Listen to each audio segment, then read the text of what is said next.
చెయ్యి, ఫోన్ చెయ్యి. నేను చెయ్యనండి. చేస్తావా లేదా? ఎందుకు చెయ్యాలండి? ఇలా ఎన్నిసార్లు మా అమ్మ నాన్నలు డబ్బులు అడగమంటారు? అడిగితే తప్పేంటి? అల్లుడికి డబ్బులు ఎవరా? మనం ఏదైనా కష్టములు ఉంటే ఇస్తారు, లేదా ఇల్లు కొన్నా భూమి కొన్నా వ్యాపారం పెట్టినా సాయం చేస్తారు. అది వాళ్ళకి వీలుంటేనే.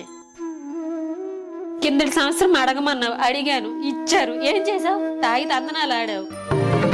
6 నెలల క్రితం అడిగాము, నా ఏడుపు చూసి ఇచ్చారు. ఏం చేసావు? బెట్టింగ్లు ఆడి దొబ్బెట్టావు. పని పాట చేయక తాగుతూ బెట్టింగ్లు ఆడుతూ ఇంటిని కూడా తాగెట్టెట్టావు. పిల్ల ఇన్నేళ్ళు అవుతుంది, ఇంకా అత్తమామల్ని అడగడం ఏమిటి? నీకు సిగ్గులేదా?